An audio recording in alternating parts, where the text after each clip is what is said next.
Hello friends, কেমন আছেন আপনারা? আশা করি সবাই ভালো আছেন। তো আমি আজকে আপনাদের সাথে যে টপিকটা নিয়ে আলোচনা করব তা হলো আপনাদের অ্যান্ড্রয়েড মোবাইলটি হারিয়ে গেলে তা কীভাবে ফাইন্ড আউট করবেন। আপনাদের মোবাইলটি বিভিন্ন কারণে হারিয়ে যেতেই পারে, লাইক চুরি করে নিয়ে গেল, বা আপনি বাসে উঠলেন পকেট মারা নিয়ে গেল, বা অন্য কোনো কারণে হারিয়ে গেল।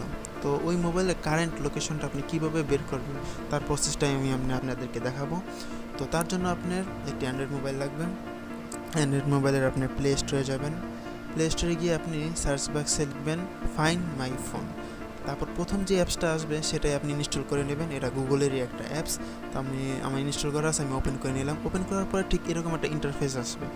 তো তার আগে আপনাদের কিছু কথা বলে রাখি, সেটা হলো যে যেই মোবাইলটা হারিয়ে গেছে ওই মোবাইলে অবশ্যই একটা জিমেল অ্যাড করা থাকতে হবে, এবং ওই জিমেলের পাসওয়ার্ডটাও আপনার কাছে থাকতে হবে। আর ওই জিমেল এবং পাসওয়ার্ড দিয়ে আমাদের এই অ্যাপে লগ ইন করতে হবে। আর তাছাড়া এখন সব অ্যান্ড্রয়েড মোবাইলই জিমেল অ্যাড করতে হয়, না হলে প্লে স্টোর বা ইউটিউব আপনি যাই বলেন না কেন কোনো কিছুই আপনি অ্যাক্সেস করতে পারবেন না। তো এই জিমেলটাই আর পাসওয়ার্ডটা দিয়ে আপনাকে এই অ্যাপটাতে লগ ইন করতে হবে। তো অ্যাপে লগ ইন করার জন্য আপনাকে sign in as a guest এটাতে আপনাকে ক্লিক করে লগ ইন করতে হবে। তো যেহেতু আমি আমার মোবাইল দিয়ে আমার মোবাইলটা ফাইন্ড আউট করব, তাই আমি আমার ইমেলটা দিয়েই এখানে লগ ইন করে দেখাচ্ছি।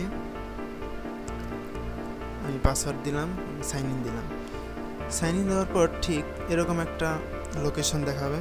লোকেশন দেখানোর পরে এখানে আপনি ধরেন মোবাইল নাম, তারপরে কত পার্সেন্ট চার্জ আছে, এবং মোবাইলে যদি কোনো নেট কানেকশন থাকে সেটা দেখা। যেমন আমার মোবাইলে একটা ওয়াইফাই কানেকশন করা আছে এখন, তাই এটা শো করতেছে।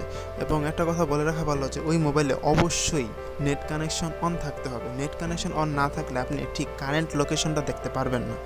যেমন আমি এখানে আমার কারেন্ট লোকেশনটা দেখাচ্ছি, আপনি চাইলে একটু বড় করে দেখতে পারবেন, এবং এটা কোথায় আছে চাইলে সম্পূর্ণ দেখতে পারবেন। আর যদি নেট কানেকশন অন না থাকে তাহলে ওই মোবাইলটা অফ করার আগে লাস্ট যেই লোকেশন ওইটা আপনাকে শো করবে। ওইটা ঠিক এই জায়গাটায় আপনার লেখা উঠবে যে এই জায়গায় এই মোবাইলটা অফ হয়েছে লাস্ট। আর এখানে তাছাড়া আপনি কিছু অপশন আছে, অপশানে আপনি চাইলে এখানে রিফ্রেশ দিতে পারেন। রিফ্রেশ দিলে একদম লাস্ট যেই আপডেটগুলো আসবে ওগুলো আপনি এখানে দেখতে পারবেন। আর এখানে তিনটা অপশন আছে, সেটা হলো প্লে সাউন্ড। প্লে সাউন্ডে যদি আপনি এখানে চাপ দেন তাহলে আপনার মোবাইলে যে রিংটোনটা ওটা বেজে উঠবে। আপনার মোবাইল সাইলেন্ট করা থাকুক বা সাইলেন্ট না থাকুক সেটা আপনার বেজে উঠবেই। এটা করে আপনার একটা বড় অপরচুনিটি যে আপনার মোবাইলটা যদি আশেপাশেই থাকে তাহলে আপনি সেটা খুঁজে বের করতে পারবেন। আর সাইলেন্ট থাকুক তাও কোনো সমস্যা হবে না। তো আর সেকেন্ড অপশন সেটা হলো যে সিকিউর ডিভাইস।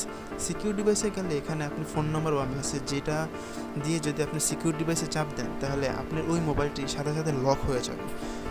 আর লক হয়ে গেলে মানে ভিকটিম কোনোভাবেই আপনার ওই মোবাইলে কোনো কিছু ওপেন করতে পারবেন। আপনি গ্যালারি বলেন বা ফোন বুক বলেন বা কোনো অ্যাপ বলেন, কোনোভাবেই সে কোনোটাতে ঢুকতে পারবেন না। ওখানে একটা ইউনিক পাসওয়ার্ড তৈরি হয়ে ফোনটা অটোমেটিক লক হয়ে যাবে। তো এটা হয়েছে আপনার সিকিউর ডিভাইসের একটা অপশনের কাজ। আর লাস্টে আছে ইরিস ডিভাইস। তো এটা আমার নিজের মোবাইলেই আমি নিজেরটা করতেছি দেখে এই অপশনটা আমার শো করতেছে না। আপনি যখন এটা ভিন্ন মোবাইলে ট্রাই করবেন তখন দেখবেন এটা অপশনটা শো করতেছে। তো এই অপশনটার কাজ হলো আপনার হারিয়ে যাওয়া মোবাইলটার যাবতীয় যত তথ্য আছে সব কিছু আপনি এখানে বসে সব কিছু ফরম্যাট মারতেন। যেমন মোবাইল মাঝে মাঝে রিসেট মারি কিংবা ফ্ল্যাশ মারি তখন সব যেমন ডিলিট হয়ে যায়, ঠিক এরকমই সব ডিলিট হয়ে যাবে এই অপশনটা দ্বারা। আর আপনি যদি লোকেশন নেট অন থাকে তাহলে লোকেশন যদি চেঞ্জ হয় সাথে সাথে এখানে তা শো করবে। আর যদি নেট অনেকশন না থাকে তাহলে লাস্ট যেই লোকেশনটায় মোবাইলটা অফ হয়েছে সেটা শো করবে।